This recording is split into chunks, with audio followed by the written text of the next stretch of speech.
अल्हम्दुलिल्लाह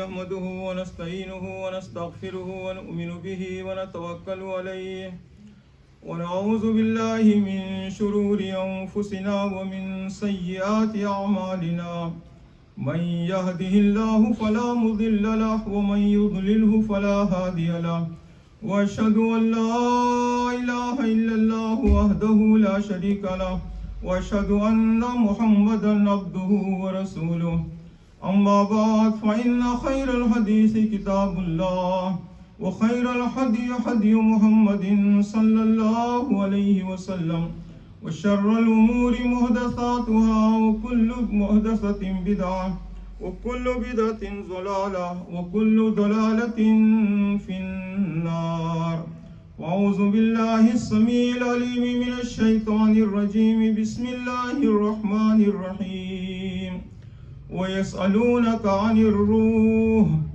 कुलिर रूह मिन अम्रि रब्बी वमा ऊतीतुम मिनल इल्मि इल्ला क़लीला।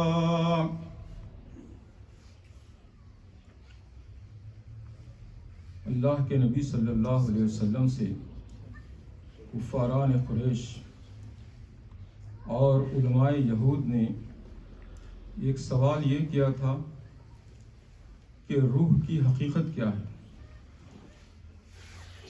उसका जवाब अल्लाह तबारक तआला ने सूरह बनी इसराइल या सूरह इसरा, अरबियों की जो कुरान है उसमें सूरह इसरा लिखा हुआ है और हमारा जो प्रिंट है इंडिया, पाकिस्तान, बांग्लादेश, श्रीलंका वगैरह उसमें बनी इसराइल है। बहरहाल इस सूरत के दो नाम हैं, सूरतुल इसरा और सूरह बनी इसराइल। तो इसकी 85 नंबर की आयत में अल्लाह तबारक तआला ने जवाब दिया कि ऐ नबी सल्लल्लाहु अलैहि वसल्लम, ये लोग आपसे रूह के ताल्लुक से सवाल करते हैं, आप फरमा दीजिए कि रूह क्या है। ये मेरे रब का अम्र है, मिन अम्रि रब्बी, अल्लाह का हुक्म है, और तुम इसकी हकीकत को, इसके कुन्ह को, इसका इदराक नहीं कर सकते। क्यों नहीं कर सकते? इसलिए कि तुम्हें जो इल्म दिया गया है वो बहुत कलील है। वमा ऊतीतुम मिनल इल्मि इल्ला कलीला। तुम्हारे दिमाग में, ब्रेन में ये कैपेसिटी अल्लाह नहीं दिया कि तुम इस रूह की हकीकत को समझोगे, इसलिए तुम्हें बताना बेकार है। इसलिए तफसीर वहीदी में है कि रूह के ताल्लुक से लोगों के, उलमा के, दानिश्वरों के 1800 अक़वाल हैं, 1800 अक़वाल हैं। और अल्लामा शौकानी रहमतुल्लाह अलैह ने अपनी तफसीर में लिखा है फतहुल क़दीर में कि ये सब फजूलियात हैं। ये 1800 अक़वाल जो हैं उलमा के और दानिश्वरों के, सब बेकार हैं। क्यों? इसलिए कि अल्लाह बतला दिया वमा ऊतीतुम मिनल इल्मि इल्ला कलीला, तुम्हें इल्म ही नहीं दिया गया है, तुम समझ ही नहीं सकते। और ये क्या है? अम्र रब है, अल्लाह का अम्र है, बस इस पर हमारा ईमान है। तो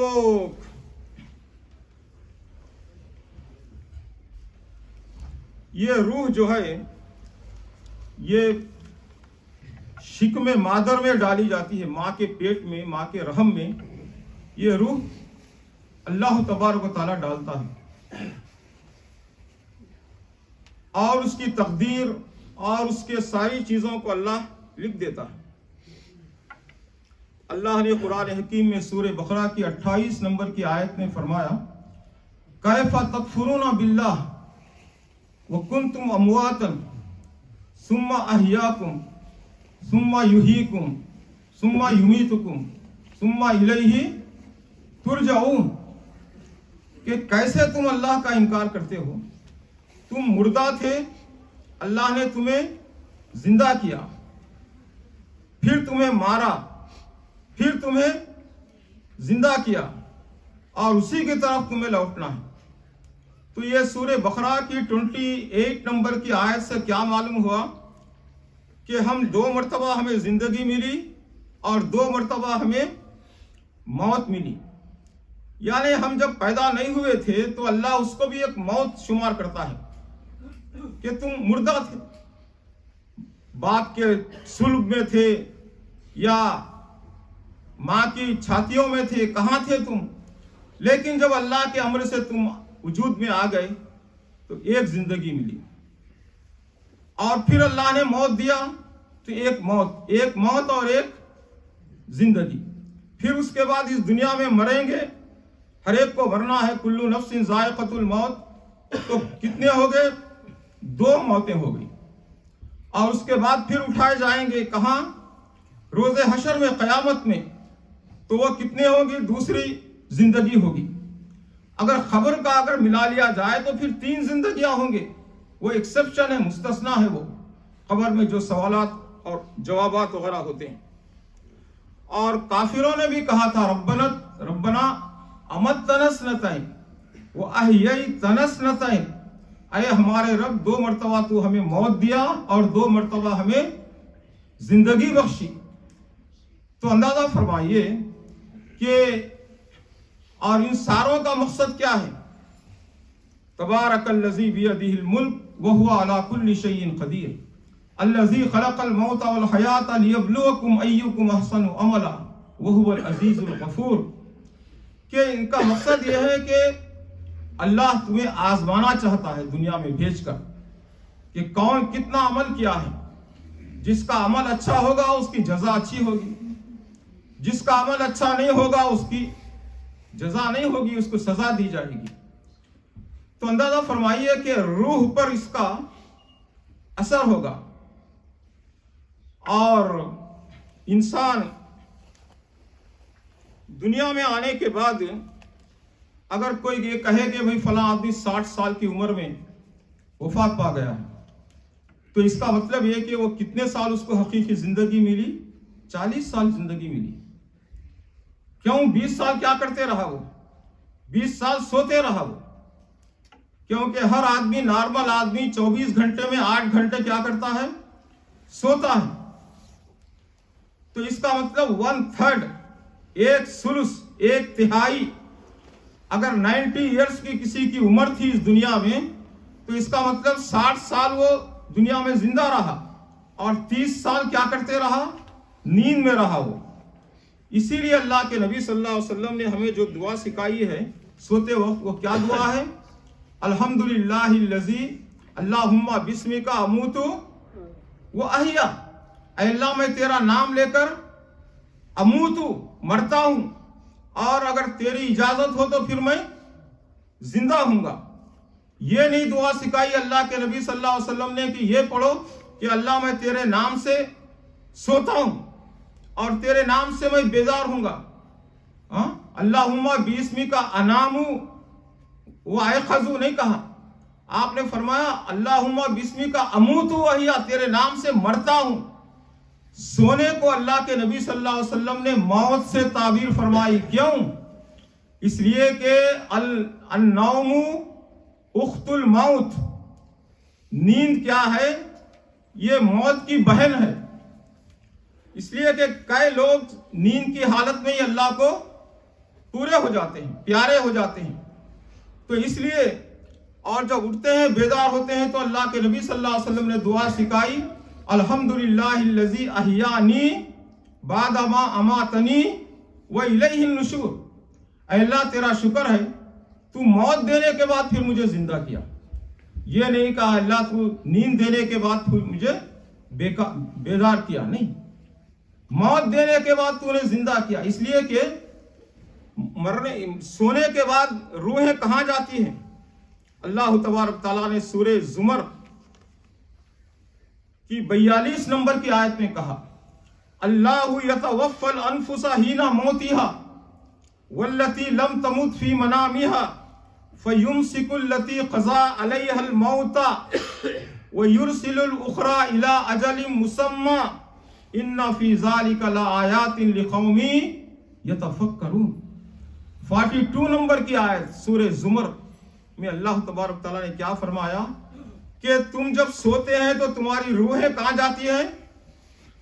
अल्लाह के पास जाती है। जिसका वक्त पूरा हो जाता है तो अल्लाह ताला क्या करता है, रूहों को अपने पास ही रोक लेता है। तो हम कहते हैं कि भी सोते सोते नींद में वो अल्लाह को प्यारे हो। जिसका वक्त पूरा नहीं होता फिर अल्लाह ताला रूहों को वापस जिस्मों में भेजता है, जिस्मों में डालता है एक मुकर्ररा मुद्दत तक, जब तक के हैं। इसमें बहुत ही यानी तफक्कुर करने वाले लोगों के लिए बहुत इसमें बड़ी निशानियां हैं। और जब रूहें जाती हैं तो कनेक्शन हमारा किससे बाकी रहता है, हमारा रूह का नाक के नथनों से। इसलिए देखते हैं किसी आदमी के बारे में शक हो कि वो जिंदा है या मुर्दा है, तो उसकी नाक को देखते हैं कि क्या सांस चल रही है या नहीं। अगर चल रही है तो शुक्र अदा करते हैं कि हाँ भाई जिंदा है। तो इसका ताल्लुक सिर्फ नथनों से बाकी रहता है, नाक के नथनों से, जहां से सांस ली जाती है।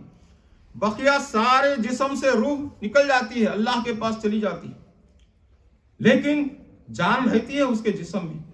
जैसे यूं समझिए कोयला है, कोयले का पीस, एक थोड़े से किनारे उसमें सिलगा हुआ हो, लेकिन पूरा कोयला क्या होता है, गर्म होता है। ऐसे ही नाक के नथनों से ताल्लुक है, लेकिन पूरा जिस्म गर्म है, मतलब है कि जिंदा है। या यूं समझियो कि जीरो बल्ब है, पूरे कमरे में रोशनी देता है, अगरचे के है जीरो बल्ब। या इसी तरीके से जैतून का फल है, मालूम होता है कि पूरे फल में तेल है उसका। तो इसी तरीके से इंसान जब सो जाता है तो उसकी रूह अल्लाह के पास जाती है, और जाने के बाद क्या होते हैं, मुख्तलिफ आदमी ख्वाब देखता है। एक तो हदीस नफ्स है, यानी रात दिन का जो मशगला है मेरा, मैं वो देखता हूँ।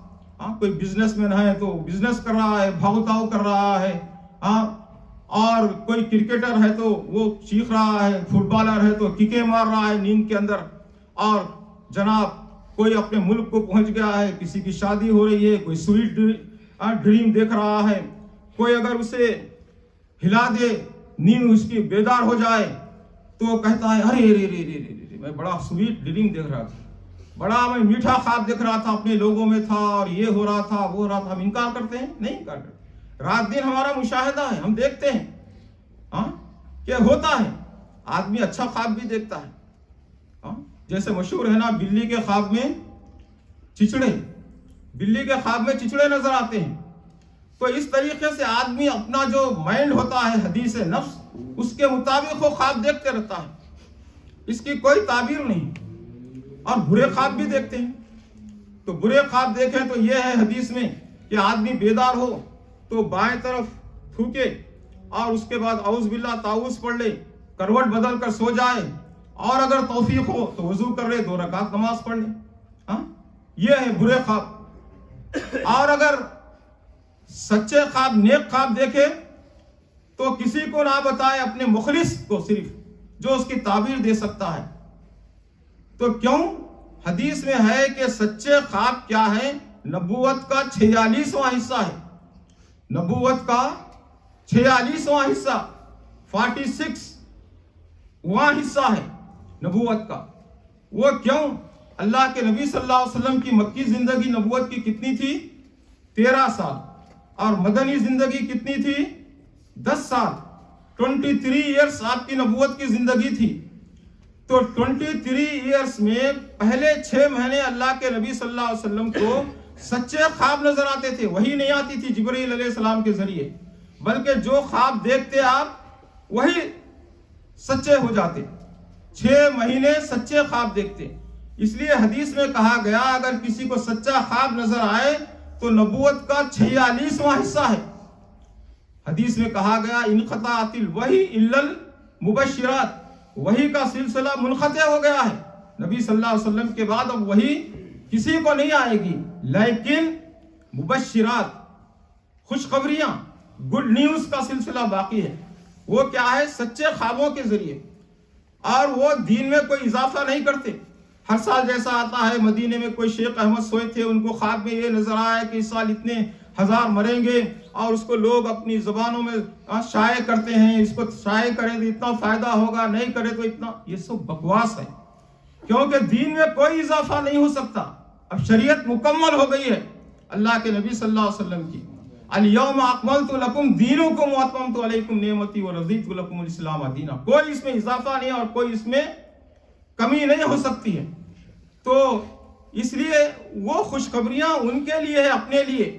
अगर कोई उसके अंदर इशारे मिले हैं तो वो अपने लिए मिले हैं। तो इसलिए कि ये अच्छे ख्वाबों का सिलसिला ये रहेगा और जारी है। और इसको अल्लाह के नबी सल्लल्लाहु अलैहि वसल्लम ने ये फरमाया कि नबूवत का 46वां हिस्सा है ये। और इसी तरीके से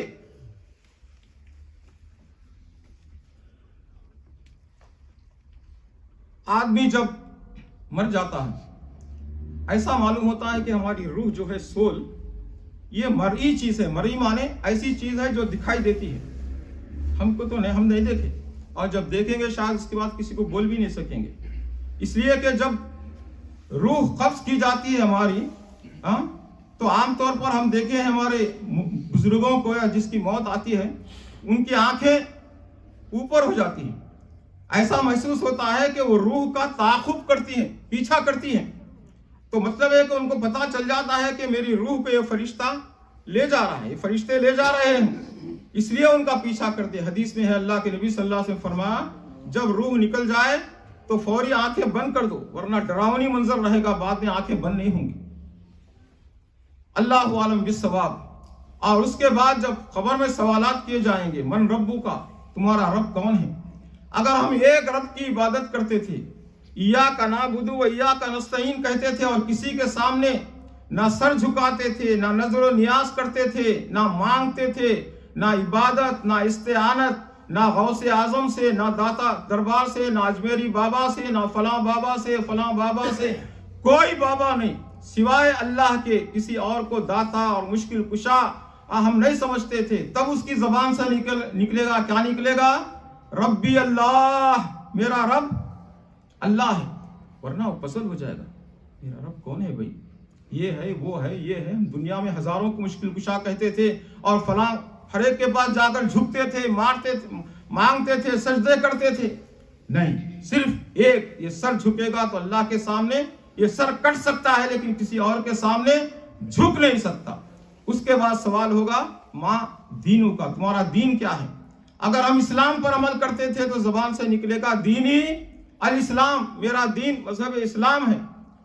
और उसके बाद मनी रजुलुल लज़ी बुइसा फीक, कौन शख्सियत है, कौन हस्ती है, कौन से नबी है जो तुम्हारे पास भेजे गए। तो हम अगर अल्लाह को आखिर, अल्लाह के नबी सल्लल्लाहु अलैहि वसल्लम को फाइनल हम नबी मानते थे, खातिमुन नबीन, तो हमारी जबान से निकलेगा हुआ मोहम्मद रसूलुल्लाह सल्लल्लाहु अलैहि वसल्लम। ये 3 सवालात के जवाब याद करने में 5 मिनट लगते हैं, 10 मिनट लगेंगे, आधा घंटा, 1 घंटा लगेगा। लेकिन इंसान 100 साल की जिंदगी मुकम्मल करके जाता है, तो वहां पर क्या वो आसानी से जवाब दे देगा? वो जवाब देगा जिसकी प्रैक्टिस थी।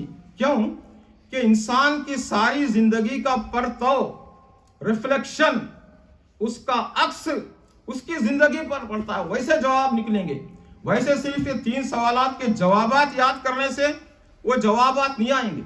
जैसे एक बच्चा, एक वो पतंगों की जो ईद होती है ना हिंदुओं की, जो मुसलमान भी करते हैं बदकिस्मती से, तो छत के ऊपर भाग रहा था, भागते भागते वो छत खत्म हो गई और गिर गया नीचे, बेहोश हो गया। अब उसको अस्पताल उठा के लेकर गए, तो उसकी जबान पर क्या था? वो कटी, वो कटी, वो कटी, वो कटी, वो वही ये कह रहा है। डॉक्टर ने पूछा ये क्या बात? कहा कि पतंग लूट रहा था असल, तो वो छत से भागते भागते गिर गया, तो आखिरी वक्त उसका वही मंजर था, इसीलिए उसकी जबान पर वही है, यानी वो पतंग कटी, उधर ही भाग रहा है वो अभी अपने जहन में। तो इंसान जैसे जिंदगी गुजारता है तो वैसे ही उसके जवाबात निकलेंगे। अगर वो सारे काम करे गलत और 3 जवाबात को याद कर ले तो उससे जवाबात नहीं निकलेंगे। उसके बाद कहा जाएगा सही जवाबात नम का नौमतिल अरूस, जैसे दुल्हन सो जाती है वैसे आराम के साथ सो जा, तुझे कोई डिस्टर्ब नहीं करेगा। तो अंदाजा फरमाइए ये जवाबात हैं। और उसके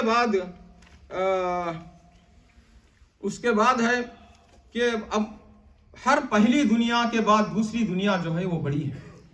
माँ का रहम कितना छोटा था, काली कोठरी, हाँ, लेकिन क्या हम कभी उसमें कोई गर्मी और कोई सर्दी महसूस की? आप सब लोग माँ के पेट से आए हैं, मुझ समेत।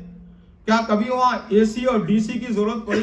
क्या वहां पर कोई फ्रिज की, क्या एयर कंडीशन की या हीटर की कोई जरूरत पड़ी? सब अल्लाह तबारक तआला ने इंतजाम फरमाया। अगर कोई ऐसा कम्युनिकेशन हो जाए डॉक्टरी में, सर्जरी में, एडवांस आगे चलकर, अगर मिस्टर जनीन से बात करना मुश्किल हो जाए, अगर डॉक्टर कहे या डॉक्टरनी कहे कि वो mister Janeen come out, we are waiting for you, don't give any trouble for your mom, तो वो क्या कहेगा mister Janeen? Oh, I am here very well, this is big world, big world, big world.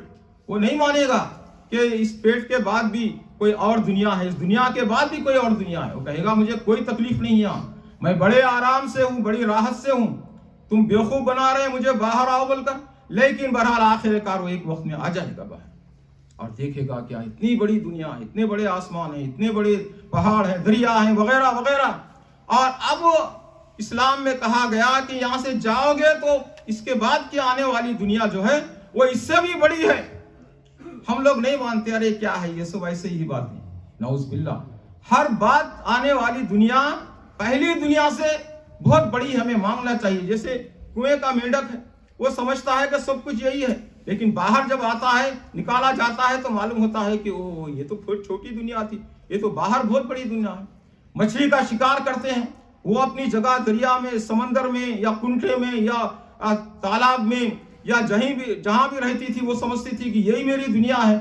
जब हजरत इंसान को पकड़ता है, बाहर निकालता है और उसको रोस्ट करके अपने डाइनिंग टेबल पर, दस्तरखान पर सजाता है, अपने 32 दांतों से उसको खाता है, तो तब उसे पता चलता है ओह मैं तो गफलत में थी, तो दुनिया तो कुछ और भी है बाहर।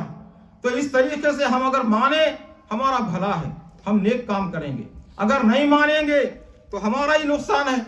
इसलिए कि आने वाली ये दुनिया इससे बड़ी है और उसके अंदर हम फिर उसके अंदर क्या हो जाएंगे, हम इसको महरूम हो जाएंगे। तो अंदाजा लगाइए कि इस दुनिया के बाद भी एक दुनिया आने वाली है और इंसान बज़ाहिर खबर में तो दिखता है कि मुर्दा वहीं पर है, लेकिन अल्लाह जो सवाब जो देगा और जो अजाब देगा उसकी रूह को होता है। जैसे मैं ख्वाब का कहा, बुरे ख्वाब अगर हैं, कोई नाग सांप, कोई अजदहा आपका पीछा कर रहा है, कोई दुश्मन, आप कितना हवास बाख्ता हो जाते हैं, भाग रहे हैं और उठते हैं तो आप कहते हैं कि ओह बहुत बुरा ख्वाब दिख रहा था, मुझे फलां मूजी जानवर भगा रहा था, मैं डर गया। और अगर कोई अच्छा ख्वाब देखता है तो वाकई वो खुश होता है, वो हंसता है, वो मुस्कुराता है, ख्वाब में भी कितना स्वीट ड्रीम मैं देख रहा था। इसी तरीके से अल्लाह रूह को तबारकल्लज़ी बियदिहिल मुल्क व हुवा अला कुल्ली शैइन क़दीर अल्लज़ी ख़लक़ल मौता वल हयाता लियब्लुवकुम अय्युकुम अहसनु अमला व हुवल अज़ीज़ुल गफ़ूर। रूह को सजा मिलती है या जज़ा मिलती है। तो इसलिए कोई ये ना कहे कि मुर्दा तो खबर में जैसे का वैसे ही, ना उसको अजाब हो रहा है ना कुछ, नहीं, ऐसी बात नहीं। और हम दुनिया में समझते हैं कि भाई हम यहाँ आ जाएं, यूरोप में आ जाएं, अमेरिका चले जाएं और फलां जगह जाएं, वो चीज़ देखें, ये चीज़ देखें, ये कामयाबी की चीज़ है? नहीं, कामयाबी की चीज़ क्या है? अल्लाह तबारक तआला ने सूरे आल इमरान आयत नंबर 185 में अल्लाह तबारक तआला ने फरमाया कुल्लु नफ्सिन ज़ाइक़तुल मौत व इन्नमा तुवफ़्फ़ौना उजूरकुम यौमल क़ियामा फमन ज़ुहज़िहा अनिन नार व उदख़िलल जन्ना फ़क़द फ़ाज़ वमल हयातुद दुनिया इल्ला मताउल गुरूर। 185 नंबर की आयत में अल्लाह ने सूरे आल इमरान में क्या फरमाया? हर नफ्स को मौत का मजा चखना और तुम पूरे का पूरा अजर दिए जाओगे। जो आग से जहन्नम से बचा लिया गया, फमन ज़ुहज़िहा अनिन नार व उदख़िलल जन्ना, और किसी तरीके से भी जन्नत में थर्ड क्लास में भी क्यों नहीं उसे दाखिला मिल गया, फ़क़द फ़ाज़, पास हो गया, वो दुनिया और आखिरत में दोनों जहां में कामयाब हो गया। वमल हयातुद दुनिया इल्ला मताउल गुरूर। और ये दुनिया क्या है? दुनियावी जिंदगी ये धोखे का सामान है। आंखें बंद होते ही सब कुछ खत्म। तो इसलिए हमें क्या करना चाहिए, उस आखिरत की फिक्र करना चाहिए जो आंखें बंद होने के बाद हमें ये काम आती। उंदुलुस पुराना नाम है और नया नाम स्पेन है। वहां पर लोग जाते हैं देखने के लिए। बहुत ही खूबसूरत वहां पर गरनाता में एक पैलेस है जिसको अल-क़स्रुल हमरा कहते हैं, रेड पैलेस।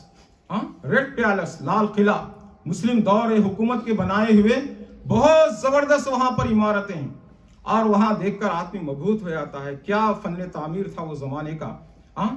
तो एक हिकायत लिखी हुई गरनाता के शहर में, और वो अल-क़स्रुल हमरा रेड पैलेस के ऊपर एक वाकया लिखा हुआ है। अरी कासा एक मेक्सिको का एक सयाह था, ट्रैवलर था, और वो वहां पर वो अल-क़स्रुल हमरा को देख रहा था और साथ में उसकी बीवी भी थी, और वो मबहूत था देखते हुए उस इमारत को, आगे पीछे नीचे ऊपर, परेशान था क्या हो। यानी यूं समझिए कि 100 ताजमहल अगर एक जगह बना दिए जाएं कितनी खूबसूरती होगी, उतनी खूबसूरती अल-क़स्रुल हमरा में है, रेड पैलेस में। इतना ज्यादा खूबसूरत है स्पेन में, जहां मुसलमानों ने 700 साल हुकूमत किया। डॉक्टर इकबाल ने अपने तराने में कहा, अय गुलसिताने अंदलुस, वो दिन है याद तुझको था तेरी डालियों पर जब आशिया हमारा। 700 साल मुसलमानों ने हुकूमत की, और वहां पर वो ट्रैवलर अली कासा देख रहा था अपनी बीवी के साथ। सामने क्या देखता है, अचानक एक अंधा फकीर, दोनों आंखों से अंधा, वो मांग रहा है, कुछ भीख मांग रहा है। वो उस फकीर को देखता है और वो क़स्रुल हमरा को देखता है, बार बार देखता है। उसका दिमाग काम नहीं करता कि मैं कहां खड़ा हूं। वो कहता है कि स्पेन के अंदर, गरनाता शहर के अंदर, रेड पैलेस के सामने दोनों आंखों का अंधा, इससे ज्यादा बदनसीब बदबख्त कोई होगा? ओहो, कोई दुनिया में नहीं। कहता है अपनी बेगम को, कहता है बीवी से, जी खोलकर जितना चाहे सबका करना चाहते हैं, इसको सबका खैरात दो। दुनिया का बदनसीब आदमी है, इस रेड पैलेस के सामने दोनों आंखों से अंधा है। हमारा ईमान क्या है? कुरान की उस आयत के बारे में, उमन काना फी हाज़िही आमा फहुवा फिल आखिरति आमा व ज़ल्लु सबीला। जो इस दुनिया में अंधा है, हकीकी मानों में वो आखिरत में भी अंधा। अंधा किसका? दिल की आंखों का अंधा, ये सर की आंखों का अंधा नहीं। बहुत सारे सर की आंखों के नाबीना गुजरे हैं, शेख बिन बाज रहमतुल्लाह अलैह और बहुत से, लेकिन अल्लाह ने उनकी दिल की आंखें बसीरत दी थी और वो हजारों लाखों पर भारी थे। आंखों का अंधा होना ये कोई जुर्म नहीं, ये बदबख्ती नहीं, ये अल्लाह जिसको चाहे जैसे बना दे। लेकिन दिल के अंधा होना, अल्लाह को नहीं जानना, अल्लाह को ना मानना और ऐसे ही दुनिया से चला जाना, ये बदबख्ती है। लेकिन वो ट्रैवलर, वो सयाह ये समझा था कि क़स्रुल हमरा के सामने नाबीना होना ये दुनिया की सबसे बड़ी बदबख्ती है। अपनी बेगम से कहा था कि जो देना चाहते हैं दिल खोल कर इसको सदका करो। ये दुनिया का बदबख्त आदमी है। कोई समझता है अमेरिका ना देखे, कोई समझता है वो ना देखे, कोई ये ना देखे, सब गलत है। जो आदमी ईमान और अमल सालेह से मुत्तसिफ ना हो, हकीकी मानों में, वो बदबख्त है। और उस बदबख्ती से हमें बचना चाहिए, हमें दुआ भी करना चाहिए और खातिमा बिल खैर की। अल्लाह तबारक तआला बोलने और सुनने वालों को अमल की तौफीक। अल्हम्दुलिल्लाहि रब्बिल आलमीन वस्सलातु वस्सलामु अला अशरफिल अंबिया'i वल मुरसलीन मुहम्मदिन व अला आलिहि व सहबिहि अजमईन। इन्नल्लाह व मलाइकतहु युसल्लूना अलन नबी या अय्युहल्लज़ीना आमनू सल्लु अलैहि व सल्लिमू तस्लीमा। अल्लाहुम्मा सल्लि अला मुहम्मदिन व अला आलि मुहम्मद कमा सल्लैता अला इब्राहीम व अला आलि इब्राहीम इन्नका हमीदुम मजीद। अल्लाहुम्मा बारिक अला मुहम्मदिन व अला आलि मुहम्मद कमा बारकता अला इब्राहीम व अला आलि इब्राहीम इन्नका हमीदुम मजीद। रब्बना ज़लमना अनफुसना व इन लम तग़फिर लना व तरहमना लनकुनन्ना मिनल ख़ासिरीन। रब्बना आतिना फिद दुनिया हसना व फिल आखिरति हसनतन व क़िना अज़ाबन नार। अल्लाहुम्मा अइज़्ज़िल इस्लाम वल मुस्लिमीन, अल्लाहुम्मा अइज़्ज़िल इस्लाम वल मुस्लिमीन, अल्लाहुम्मा अंसुरिल मुस्लिमीन वल मुस्तज़फ़ीन फ़ी कुल्लि मकान। अल्लाहुम्मा अहफ़ज़ना अन कुल्लि बलाइ दुनिया व ज़ाबिल आखिरा। अल्लाहुम्मा अहफ़ज़ना अनिल बरसी वल जुनूनी वल जुजामी वन सय्यिल अस्खाम या अरहमर राहिमीन रब्बना तक़ब्बल मिन्ना इन्नका अंतस समीउल अलीम व तुब अलैना इन्नका अंतत तव्वाबुर रहीम व सल्लल्लाहु अला खैरि खल्क़ि मुहम्मदिन व अला आलिहि व सहबिहि अजमईन बिरहमतिका या अरहमर राहिमीन। मैं यहाँ की इंतज़ामिया हाजी चौधरी अब्दुल गफूर साहब और उनके साथियों का शुक्रगुजार हूँ जो मुझे आपने मौका अता फरमाया। जज़ाकुमुल्लाह। एक दो ऐलान है, नमाज के बाद समाअत फरमाइए। जज़ाकुमुल्लाह।